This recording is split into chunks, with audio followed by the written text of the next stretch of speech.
All right, good afternoon, everyone. Welcome to today's webinar from the National Academy for State Health Policy, Sustaining Emergency Department Buprenorphine Services, panel discussion with California leaders. Next slide. Just as a reminder, your lines will be muted during the webinar. To ask a question or make a comment, please use the Q&A function, and the chat will also be available. And we'll have an evaluation pop up after the webinar is finished. And I think it will also be emailed to you. So please fill that out. It's very helpful to us. And thank you for joining. All right, next slide. And now I'll pass it over to Dr. Karen Scott, the president of the Foundation for Opioid Response Efforts, to kick us off. Thank you.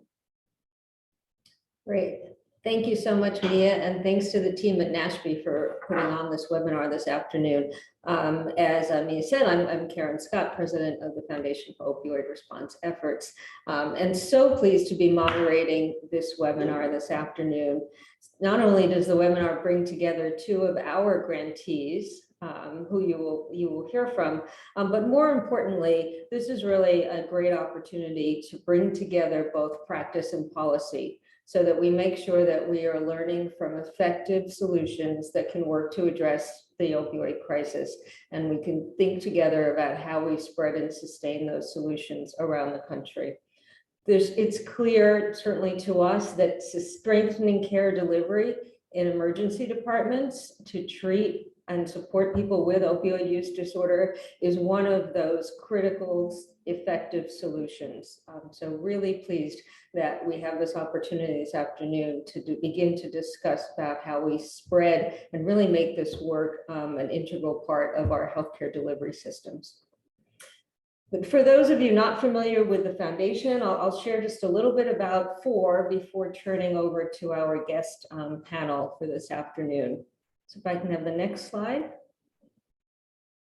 So the Foundation for Opioid Response Efforts, or FORE, is a private national grant-making foundation that was launched in 2018 with a focus on supporting solutions to the opioid crisis. Our objective is to inspire and accelerate actions to end the opioid crisis, and to do that by convening and supporting partners to advance patient-centered, evidence-based solutions.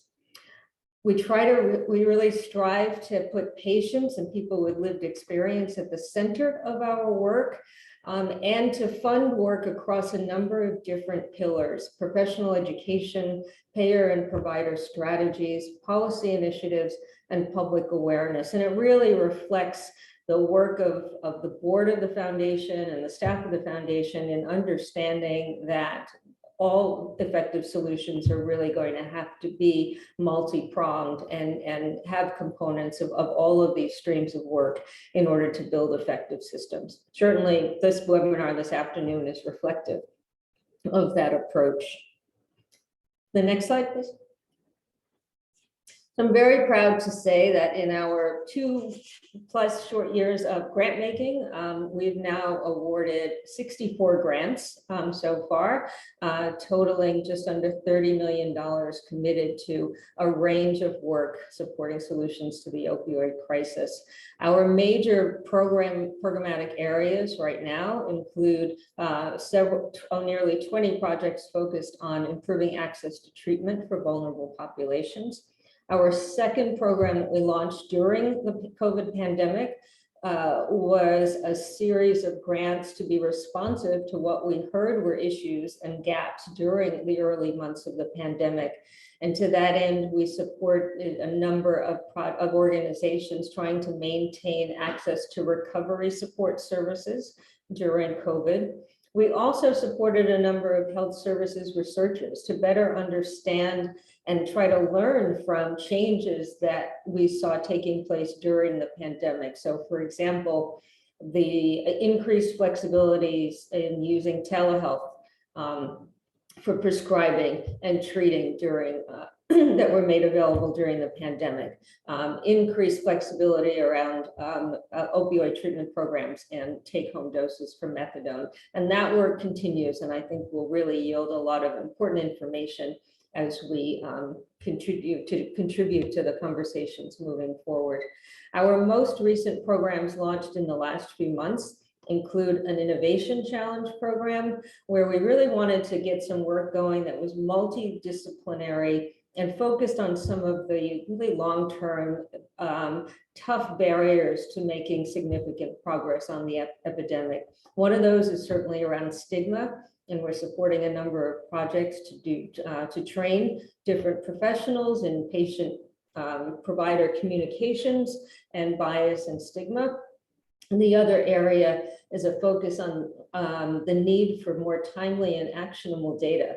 And there we're funding a number of research initiatives in collaboration with local and state health departments to try to improve, again, how to get in creative ways more timely data and then make that actionable in terms of communication and the needs of first responders. Most recently, last month, we announced our family and community-based prevention program grantees.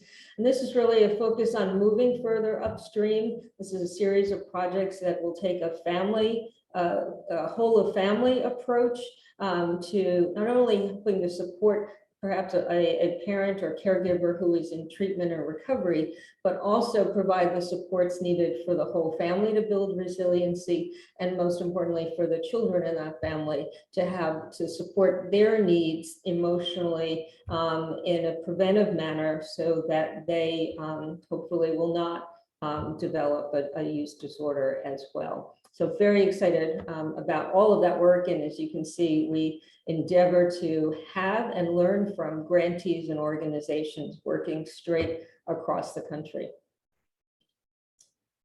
Let me turn now to specifically the reason we're here this afternoon. And the next slide shows that as part of our access to treatment program, some of our very first grants included supporting 3 organizations focused on improving care in the emergency department. And we named this our emergency department consortium. The California Bridge program, the American College of Emergency Physicians, and the emergency department at the Massachusetts General Hospital all have worked together over the past 2 years to develop technical assistance and trainings to specific to individual hospitals, develop quality improvement initiatives, and work directly to expand training on buprenorphine initiation and patient management to clinicians across the country. And I want to emphasize that they started in March of 2020. Our grant started the same month that this country officially was in the COVID pandemic, and clearly at a point where emergency departments were understandably overwhelmed, and yet this work has continued, and the amount of interest and commitment to this work, certainly from our grantees in leading it, but also from the participants in the emergency departments has really been remarkable. And if we just move to the one more slide. And so why did we start with that? We had nearly 500 proposals in our access to treatment program, and but we knew from the beginning that a focus on emergency departments needed to be a critical piece of a program on access to treatment, particularly access to treatment for more vulnerable populations. We know this is an opportunity in terms of for intervention. When someone comes into the emergency department, it is generally around a sentinel event. It may be an overdose. It may be for another medical reason that might be related to their substance use disorder. We know from the work of investigators at the Yale Medical School and others that there's very strong evidence on the effectiveness of starting patients on treatment and then linking them with ongoing care from the point of care in the emergency department.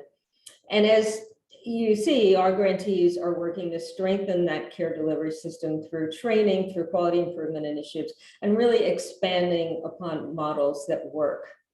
What we're learning from these projects is that there's an increasing amount of engagement and interest on the part of emergency departments, hospitals, emergency departments, and the clinicians working in those departments, a real recognition that this is part of their role.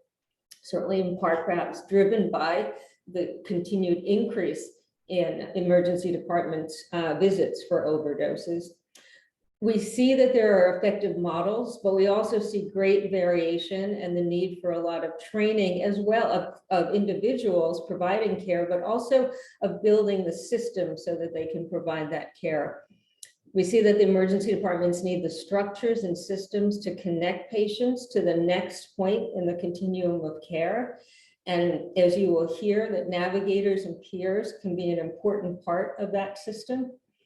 And then finally, again, we see that there's a lot of promise, but also a lot of work to do in order to really make this a standard of care in emergency departments across the country. It will take technical assistance, and it will take figuring out the financial systems and policies and regulations to really build and sustain the systems. And for all of that, and for this discussion, I'm going to turn to our panelists for this afternoon. Thank you. So speakers this afternoon are Arianna Campbell, who's a physician assistant and founding member and co-principal investigator and director for the California Bridge program, and Dr. Kelly Pfeifer, who is deputy director for behavioral health in the California Department of Healthcare Services. I'm going to turn it over to Arianna and then to Kelly, and then we'll have for presentations, and then we'll have some discussion. Wonderful. Thank you so much, Karen. This has been such a wonderful opportunity. I'm incredibly grateful to you, to the FORE Foundation. I'm incredibly grateful to NASHB, and so honored to be speaking here with Kelly Pfeifer, who had this vision, I guess it's been 5 years, and to see where we are now and to really address some of the challenges that we still face. So thank you for that. So I did want to discuss a little bit about lessons from California and what we have found by scaling rapidly and the types of things that we're finding that really have some relevance nationally. So in this next slide, I did want to acknowledge that our work is funded from the Department of Healthcare Services, that we have all of our content is available through a Creative Commons license, and that our national work is very specifically funded by the FORE Foundation and has brought us together with so many important, meaningful partnerships. And I do say that we were running into some issues with policy in different states in trying to rapidly implement programs. So this is normal and easy, and being able to find like-minded partners who fill in some of these gaps has been incredibly important. All right, on this next slide, I did want to talk about just why we're here. Why are emergency departments important as we are doing this work? And really, it comes down to this. Emergency departments are the site of care for overdoses. We are experiencing an overdose epidemic with more than 100,000 deaths in the last year.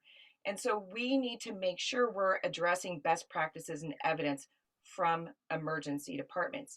In this slide, we can see the mortality in the first year after a non-fatal overdose. And that fatality rate is 5%, so 1 in 20 will die within 1 year. But this particular slide, you can look at the first 30 days. So of those who died, 20% died in the first month, and of those who died in the first month, 22% died within the first 2 days. Addiction is a medical emergency, and we can do better. All right, next slide. We have strong evidence, as Karen already alluded to, that there are things that we can do. And in fact, we can double the likelihood that somebody is in treatment at 1 month if we give the right medication at the right time to the right person in the emergency department. And this medication will reduce a person's risk of dying from any cause by more than 50%. So this has become really a mandate that we're trying to put out there to get the standard of care out there. All right, in the next slide, I wanted just to talk about how and why emergency departments in particular are this vital access point to treatment. So it's the ultimate safety net. One of my favorite articles I just read in the last month talked about how emergency department providers are the availabilists in medicine. So it is really important for the availabilists in medicine to be able to provide on-the-spot immediate treatment for opioid withdrawal and opioid use disorder, because we're the ultimate safety net.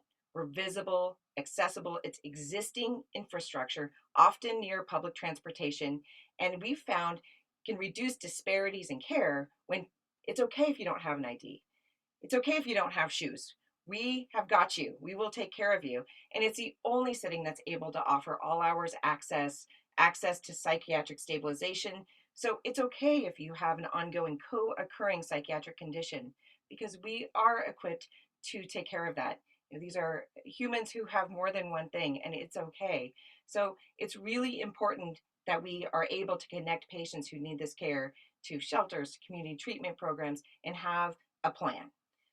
All right, in the next slide, the last thing I wanted to say that I think is really important, that there's this narrative, well, what if emergency departments don't want to do this? And I just have to share that's not our experience.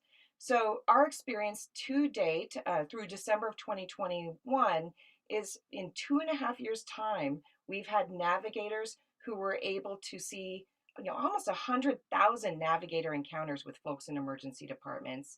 And this is just in California. And almost 80,000 patients were identified for opioid use disorder. These folks are in our emergency departments and hospitals already.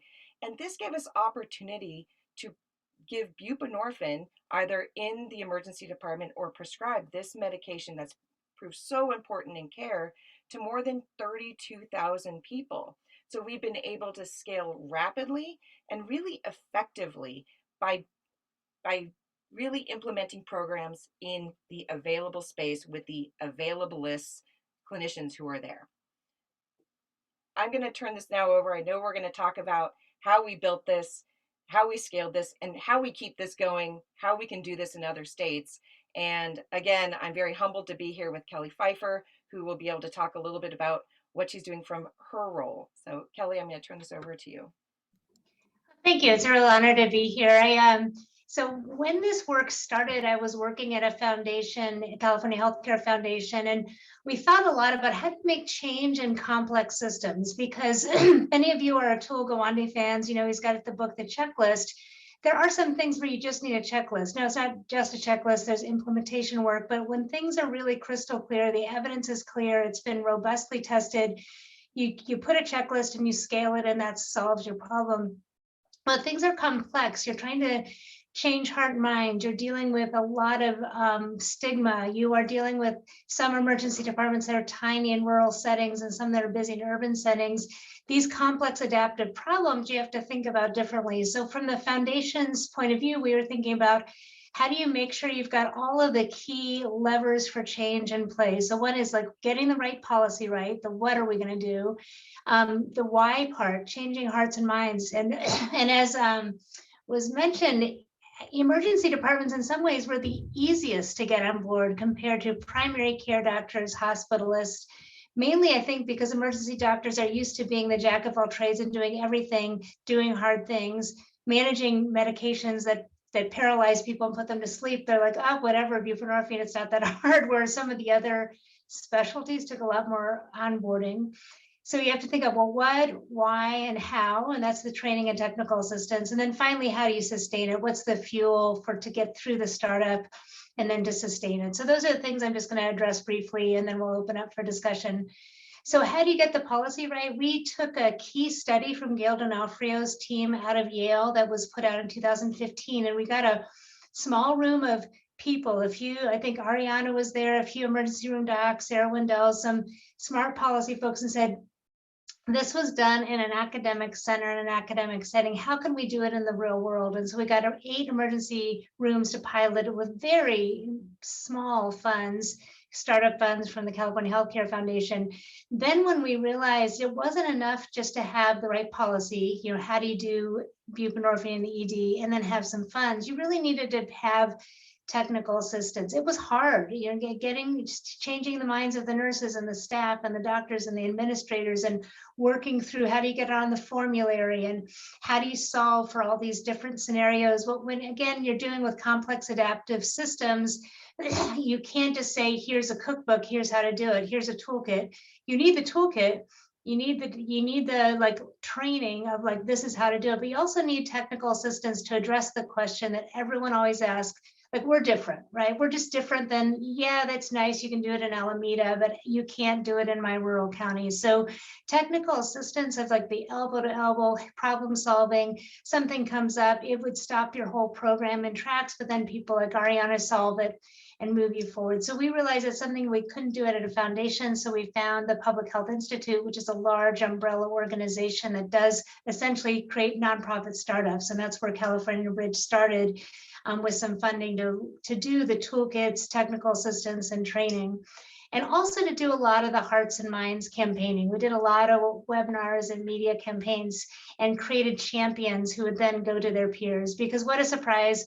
Doctors listen to doctors, physician assistants listen to physician assistants, policy people listen to policy people. You really needed like to talk to like. And so we got these champions to really answer the common arguments and do myth busting and help people see this is actually not as hard as you think. You know, managing Coumadin as a blood thinner is much harder.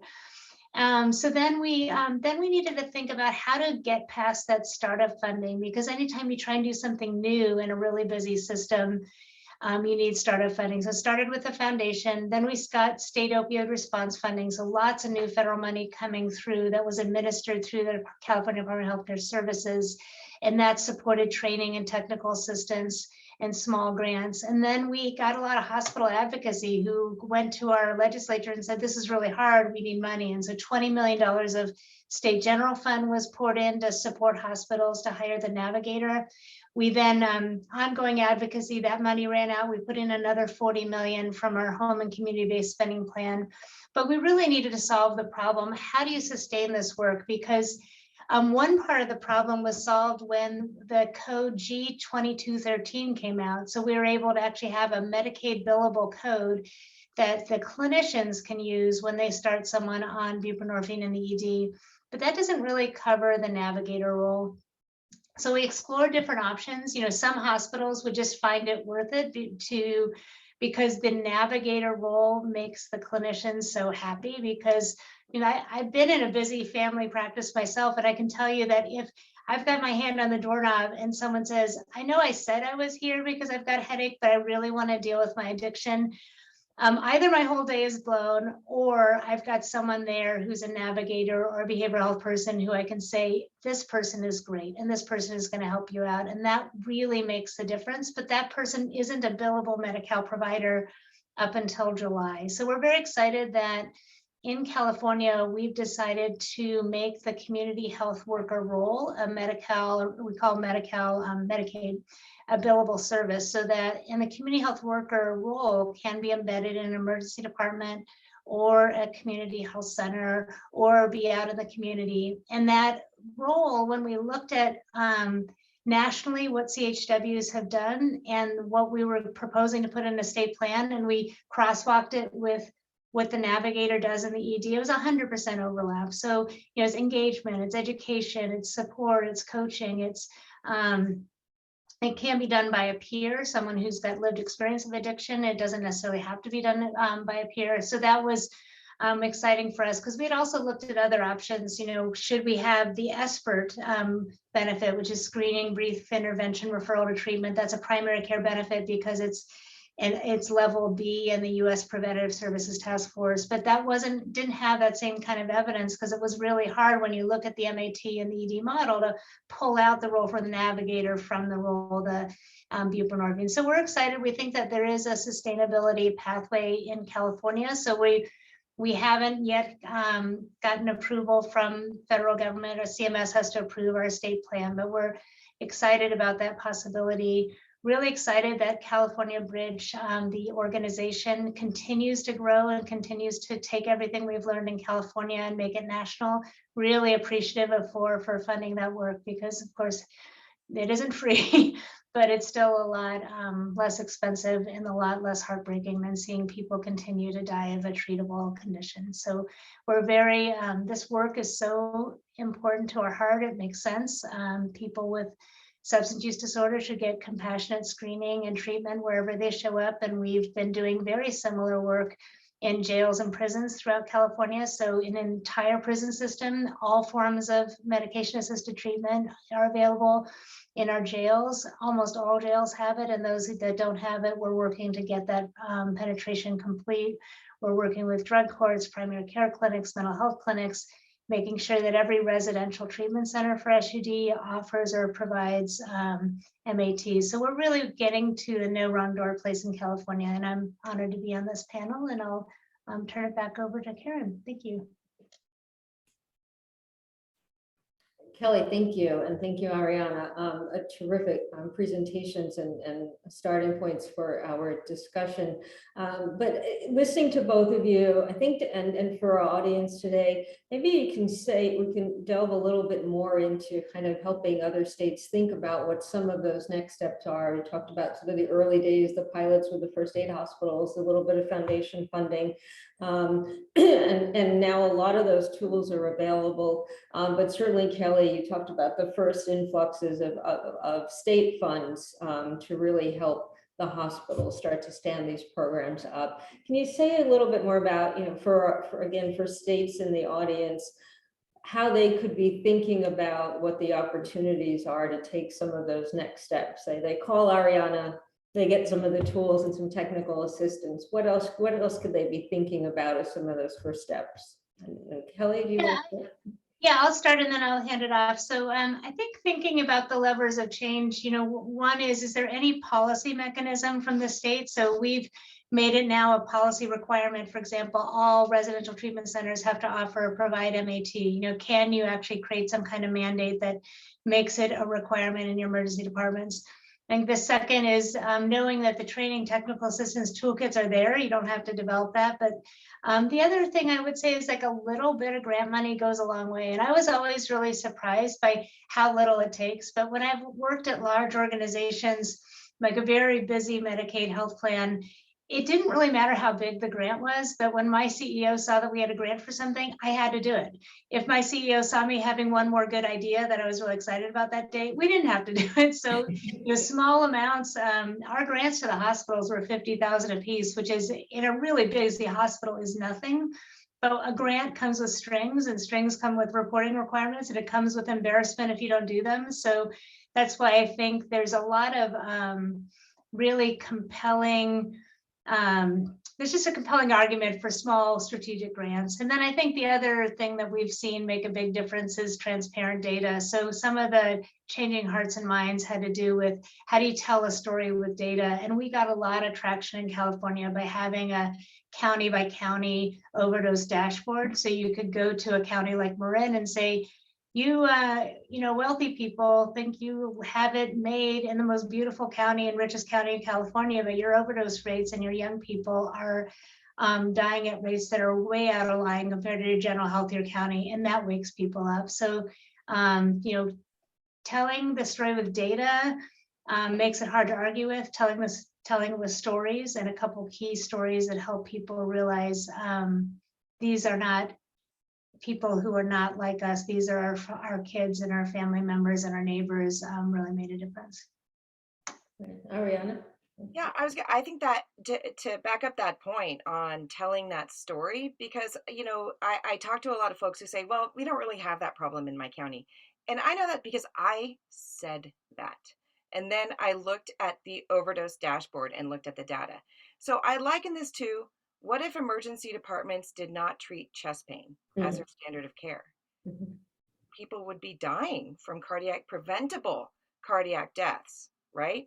So they may not see them in their department because they're dying. So I liken it to that. If you don't have that accountability where you can look and see that, yeah, we do have a problem here. And to be honest, even the dashboard can't capture it all. And wow, but what if we do have a program where we treat chest pain like we do? And what can we do with that? And it's really normalizing this treatment just like that. And then what I have found specifically, like I agree with the policy things being in place, which is actually why we reached out to NASHB to begin with, because we were finding there was different policy barriers in different states. The grant money, just like Kelly said, that goes a long way. It gave us the ability to have these deliverables, these expectations. And we had 100% of our sites be able to complete them. So we didn't make them so difficult. We made them very straightforward. You're giving buprenorphine, you have a navigator, you have a champion, they come for training. And we gave this individualized technical assistance because, yeah, every hospital is different. Systems are different. There's different barriers in rural settings, urban academic settings. And so through the individualized technical assistance, we were not only able to address those things early on to get programs going, but we were able to build leaders. And now we've built a lot of leaders from those 52 sites who are now giving others advice and giving others technical assistance on how to grow their programs and how to get through all of those barriers. So I think it was that movement. It was creating a movement and then tackling the obstacles as they came, much of the time with the support of the state, to really make this feel normal, to really normalize it for all of these emergency departments and hospitals. The language is a problem. It's called an X waiver. I grew up thinking X was bad, right? So we just have to make it okay for folks. And, calling it an induction. My first patient was like 22 weeks pregnant and I was in a rural hospital. So I actually changed it. We're just starting medication. And I'm trying to call it an A waiver, but that hasn't been picked up yet. But anyway, those things have been really important, just to kind of get through the door, because I've always said, if somebody can just treat one patient, they will understand. So if we can get through all of these things, so somebody can just treat a patient, it will make sense. Thank you. Thanks. And just so you're hearing a lot about, sort of the work that needs to be done in terms of the culture and the environment to be able, and that is having the conversations and having data and to get to the point where you have sort of open minds and you take the next steps. But can you both say a bit more in terms of, Arianna, you mentioned sort of as you get into other states, kind of being confronted with some potential policy barriers or reimbursement barriers that, have to be addressed before we can go on. And I wonder if you could say a little bit more about, maybe perhaps some examples of those and what you've seen so far, perhaps, hopefully, that's, worked to try to address some of those barriers. And then Kelly might pick up on that too. Sure. Oh my gosh, I would love to. So there's some like low-hanging fruit out there. So the code that Kelly mentioned, the G2213 for clinician incentives, that's been really helpful, and it really is a pre-existing Medicare code. And what's interesting is when we started communicating that to other states, I know that their Medicaid did not necessarily have that as a reimbursable code. So that's low-hanging fruit that helps motivate clinicians to do that.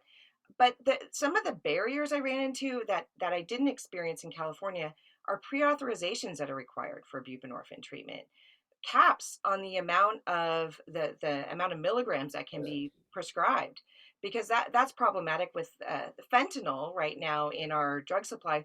We've had to increase how much buprenorphine it may take for a patient to really experience the benefits of buprenorphine. So just those couple of things, like removing prior authorizations, removing these limits on dosing, those things have proved to be problematic. Another thing I haven't discussed, but in my department and across emergency departments in California, I am providing naloxone in hand. I have a post-overdose protocol where if somebody comes in with a non-fatal overdose, I already showed the slide, they all, as a standard of care in my department, have 2 boxes of intranasal naloxone in hand with instructions on how to use it.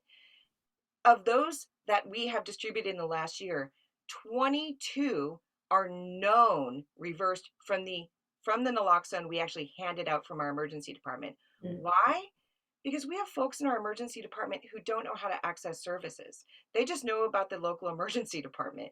They come in, they didn't expect to overdose. They didn't prepare for it. How many things that I run into I didn't prepare for. And yet we're able to provide this life-saving medication and in hand. And yet when we've tried to get that simple thing to start out with in different states, there have been so many barriers to that. And so those are just a few. Another one I ran into is making sure getting your board of pharmacy is on board and telling folks that this should happen. So having some of those influential state leaders who say this should be done. And then one last thing I have to say, we did have support from the Department of Healthcare Services, from the California Department of Public Health. We were able to get all facilities letters out there, which made this normal. So making it normal through those avenues was really important to make it safe for people, given all of that language I talked about, X waivers, and it makes it feel all this specialized thing. So when you have all of these levers saying, please do this, that's when we can make change, and then do it rapidly. Because now that we have most hospitals in California who are doing this, then it's the standard. Does that make sense? That's great. Really terrific. Kelly, I wonder if you could build on that and say from the perspective of the state, how do you navigate and kind of to achieve some of the examples that Arianna just gave, so that you have more accessible care in California, and how might others take some of those steps? Yeah, I think, Arianna, it was really helpful for us to have the clinician champions who would, try something out and then come up with a policy obstacle and raise it to us. Because so many policy obstacles take years to resolve, take like legislation or regulatory reform. Some policy obstacles are just misunderstandings. And that if you put out an all plan letter, an all facility letter, behavioral health information notice and say, this is how it is, it's incredibly powerful. Like the letterhead of the state of California telling you something is okay. And what I found in just 3 years working for the state is that there's a lot of people in provider land who think something that's not specifically permitted by the state is prohibited.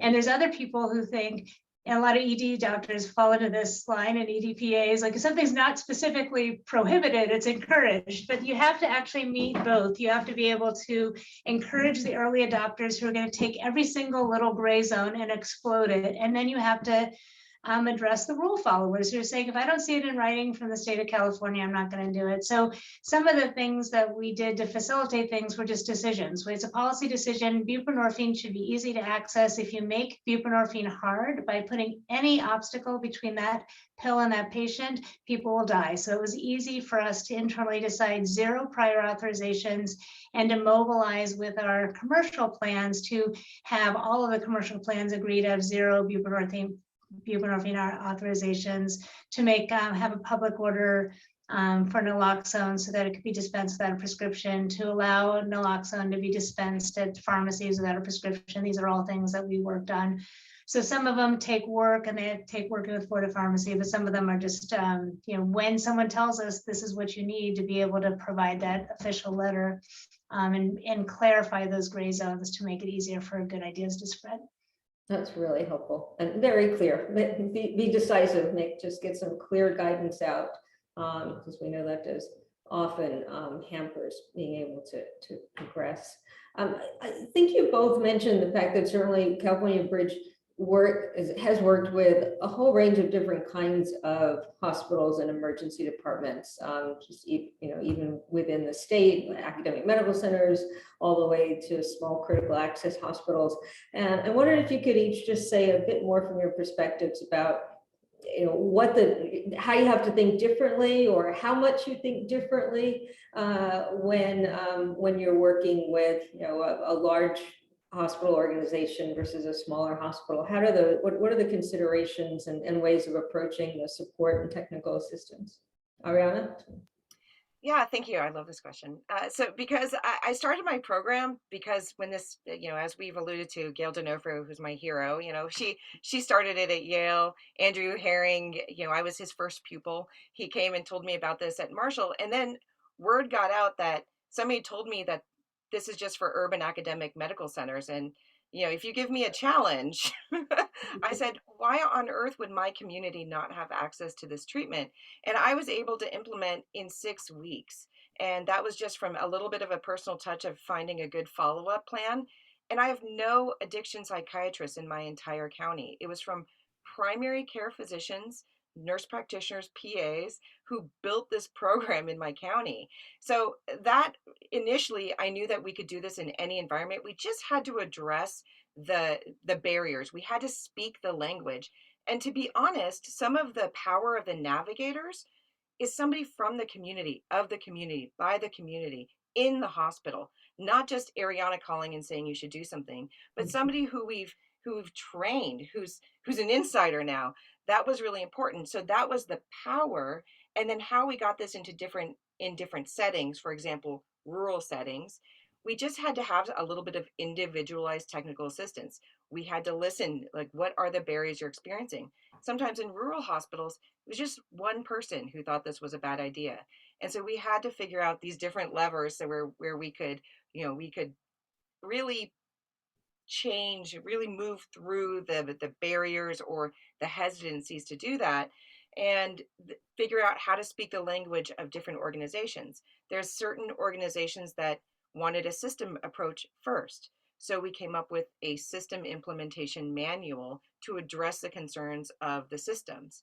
For very rural critical access hospitals who had no follow-up, we introduced ideas of what different bridge clinics can look like, including a closet down the hallway that emergency department physicians staff and continue to see patients, or telebridge models from the emergency department to really, the idea is just to keep it a patient-centered approach from any setting.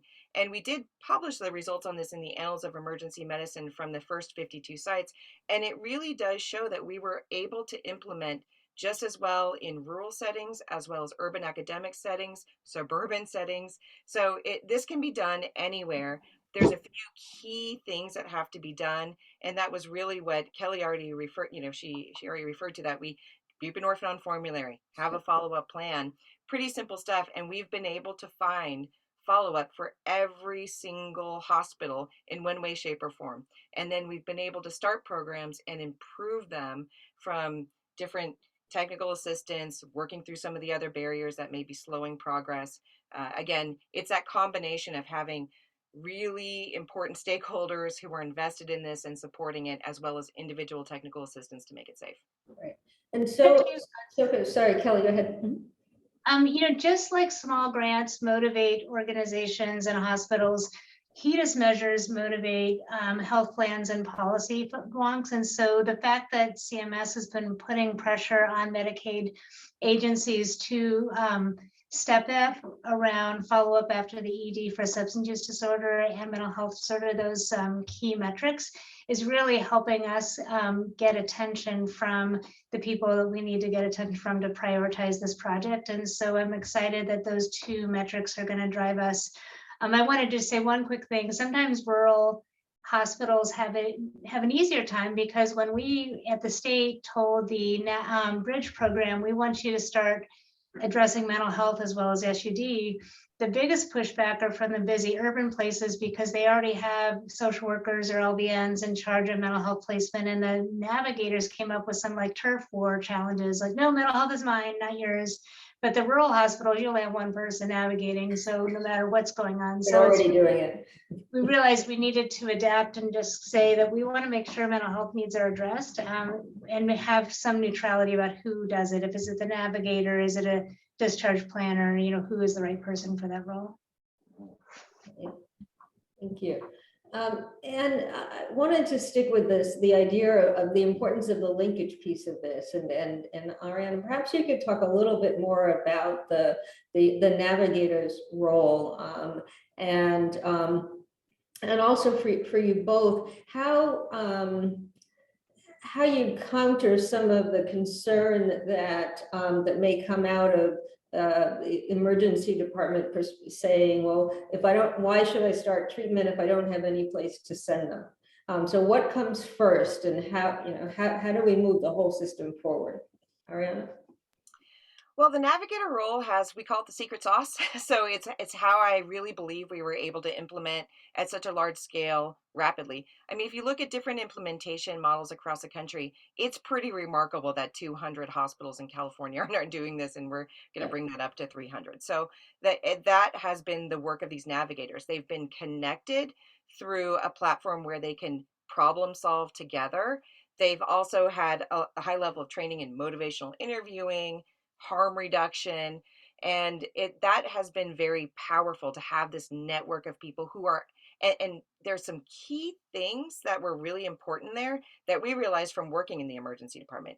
we hate waiting on things. I didn't start out with ADHD. I have that now. So I don't wait well. And so having my navigator will be frequently able to get to a patient, sometimes prior to me. And I'm pretty aggressive about getting to my patients quickly because I want to keep them there.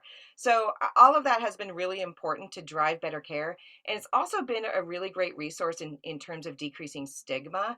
We've utilized our navigator to do a perspective taking exercise to decrease stigma amongst staff so we can all be on the same page. So the navigator role has also brought in, and I know Kelly was alluding to that community health worker structure, but that's when we were talking about what we needed from the navigator in the emergency departments, several years ago. It was we knew there were so many wonderful programs in the community, none of which could be accessed by the patients we were seeing in the emergency department because of a lack of resources, lack of transportation, and lack of phone, for example. So the navigator has been able to address those needs. My navigator is going to start handing out those Lifeline phones. Like she's going to become a distributor of them, because in my rural community, that's what we need to connect people. So really addressing the complex needs of folks in different settings, and then making this look to the patient like a seamless process, including working with pharmacies. And really what we've seen it is all of these barriers in this imperfect system that's developed over this period of time. They're just plowing the path so the patient can just get treatment. So that's how I picture it.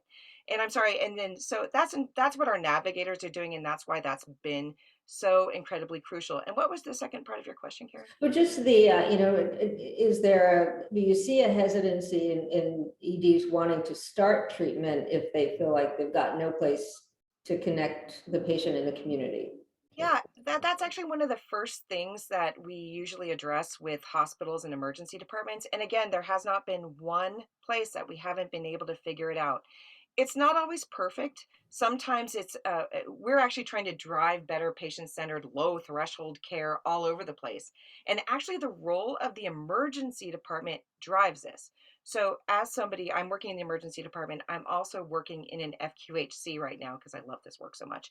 And what I can tell you is when the emergency department adopts this, it actually can create access. And you might ask how. And that's because it makes it safe for community providers to do this work. Picture if you're in a rural place, there's the critical access hospital, and they don't know anything about buprenorphine. What if it precipitates withdrawal? What if that person doesn't do well and they go to the emergency department? You don't want to be out on a limb as the only person doing this. So the emergency department doing this creates safety. And what I found, we started with one X-waivered primary physician. That's all it takes. One X-waivered physician in my community. We built a relationship so that person would see our patients the next day as long as we initiated the treatment. And now I have 4 clinics we're referring to because we've made it safe. And we found this in other settings as well. If you make it safe by doing the work in the emergency department, these pathways are developed. And sometimes it's a telemedicine option to begin with. And I like telemedicine mixed with brick and mortar because of the patients that I'm seeing benefit from that. But we'll take whatever follow-up we can get initially and continue to build the system. And we have found that we have not found one hospital where we were not able to connect to care outside of that hospital or emergency department. Yeah, I would echo that we've really worked hard on a telemedicine policy to make it clear that any type of treatment can be delivered through live video and telephone, just because there are some people who have trouble coming in. And as a primary care doctor, I was really worried about starts. It's much easier to maintain someone who's been started in the ED than it is to start. Once you get people started, you realize it's not that hard to start, but that's what people worry about. So I want to echo the how much of a driver getting the starts done in the ED can be towards enabling primary care docs to accept it. And Kelly, anything else that you can that you want to add in terms of from the state perspective, in terms of policies or state regulations that can help to promote, either being able to expand the navigator role? You talked a little bit about the reimbursement code, or help to strengthen again the whole continuum of services, so that what happens is starts in the ED are linked to places in the community. We really try to think about what's our ecosystem here. Is like, where do people access care? So every place someone is touching the system should be a place they can get screened and started on buprenorphine or other MAT. So that's the whole justice continuum, the primary care continuum, the SUD treatment continuum. And so every place we look, we try and say, where do we have influence? Well, we license residential treatment. I was complaining to my team, why am I getting an overdose alert from residential clinics that someone died in their clinic, and I can't see anywhere that they were offered MAT or that they were on MAT? And why can't we use all the levers of the state to push our residential treatment facilities to make sure that they are consistently, every time someone goes in their doors, making sure they understand about MAT if they have an opioid or alcohol use disorder. I also want to flag that much of the work that we've done around changing hearts and minds around why do you treat someone with a drug addiction with a drug is the classic argument. And now I think everybody's on board that why wouldn't you treat a chronic disease with a medication that works for that chronic disease? Now it seems like a no-brainer. We're doing the same thing with stimulant use disorders. So the argument is, why would you pay someone to stay clean? The answer is because it works. So we have really clear evidence that contingency management using small motivational incentives to support someone's recovery journey works. So we'll be in California launching a contingency management program in 24 of our 58 counties, including all the large ones, to integrate these motivational incentives or gift cards into routine care for people with stimulant use disorders. So we keep trying to make sure that we're making our policy decisions with data and science in mind. It's very, very exciting, and a lot for us all to learn from what you see as you roll that out. I'm mindful of the time, and I'm going to ask Jody Mance of NASHB to join us. And I know we've got a few questions in the chat as well. So Jody, I'll turn it over to you. Yes, thank you, Karen. The three of you, I have to say, you're all providers, and yet you all speak policy so very well. So thank you. If we were in person, this is a point at which I would say thank you, and everyone would applaud for just such great information in a short period of time. I know we only have a few minutes here, but we do have a few audience questions. If you all wouldn't mind responding to some of these.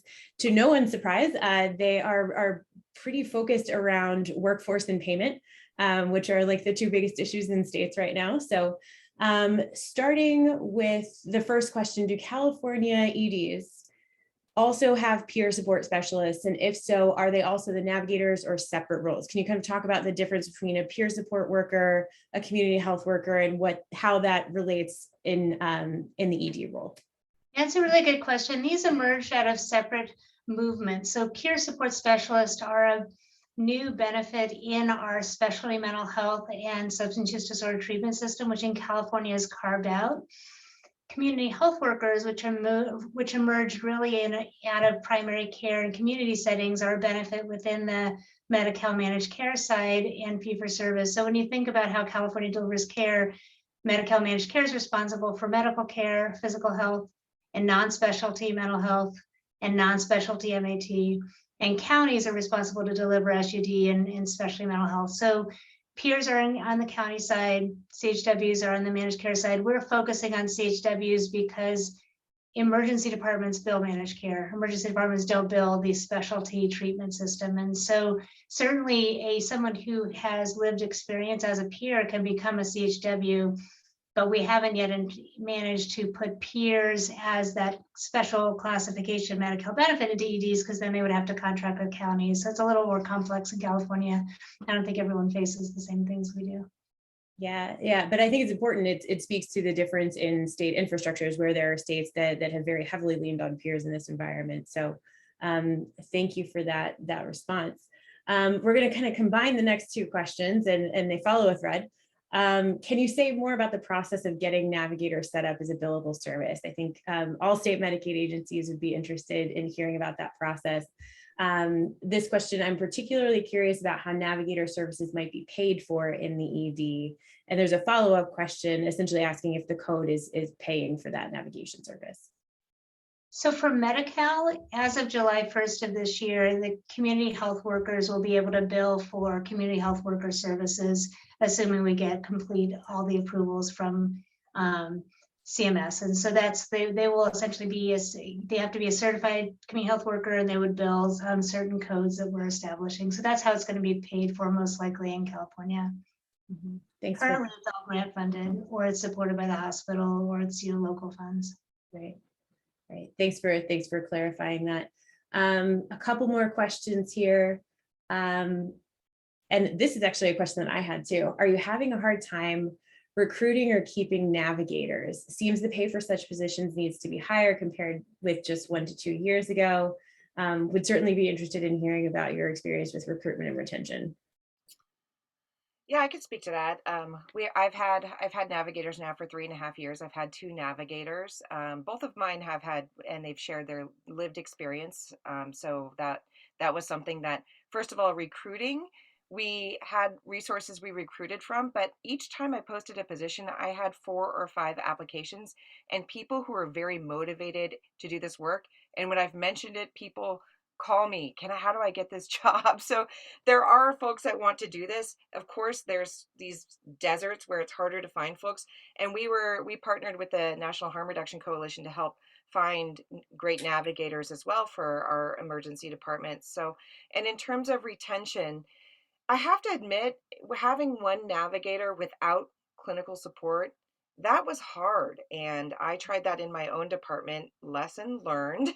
We really need to make sure that's actually why we are, this next round, we're really making sure we pair these navigators with a clinical champion, because we've seen that that's really important. It's also important to address wellness with our navigators.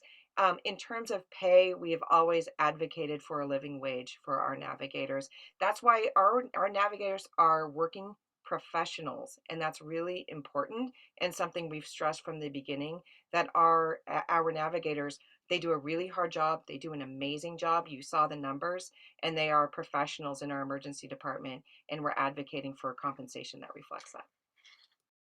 Fantastic. Thanks, Arianna. I think we only have time for a couple more questions. This one is really quick, and then we'll get to the very last one. What level of licensure or level of schooling do navigators have to have in California? We didn't require a specific degree, because we wanted this to be about the person and not the degree, if that makes sense. So we wanted to make sure that our navigators were passionate about helping people who use drugs and change makers. So that was the most important part.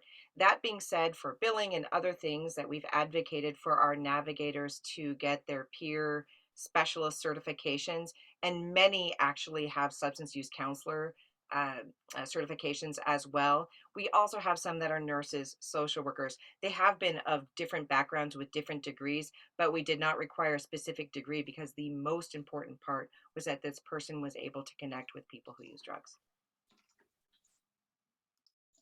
Fantastic. We have 2 minutes here, probably a minute and a half, actually. Do the California panelists see CalAIM and the new ECM benefit as a sustainability opportunity for this effort? And if so, how? Really, I think ECM is a care coordination benefit done by managed care plans, which I think is a different kind of service than what we're talking about. So we do think the community health worker is probably the best pathway. I suspected the answer would be yes on that. So we do have time for just this one last little question. What, Arianna, is the pay range for folks doing some work? Well, California has various, it depends on the local economy. So our navigators for example, in San Francisco, do make more than a navigator in my rural town, but we've seen it range from about $40,000 to $60,000 per year. And in San Francisco be higher than that, depending on cost of living. Okay. And then with benefits, so we have advocated for our navigators to be a part of the hospital, or they've also been part of medical groups, and then also are benefited. Fantastic. Well, thank you to our panelists and our fantastic facilitator, Karen Scott. We have pushed it right up to 4 p.m. or 4 p.m. Eastern time. So thank you again so much. This has been a fantastic conversation. The slides and recording will be available relatively shortly. You can see the contact information for some folks in the chat as well. But please, folks, if you have questions, feel free to reach out to anyone you see here, and we will navigate that question to the right person. So thank you so much. Enjoy your afternoons. There's an eval that will pop up shortly. Thanks. Thanks, Jody. Thanks, Anyone Arianna. who's been contemplating whether to do this, it's a 5 to 10% mortality for everyone who overdoses. What other condition do you have that's more important? So thank you for doing this, and I really hope everyone is brave, takes it on, and does the work, because it's really important. Thank you, Kelly. Thank you, Kelly. And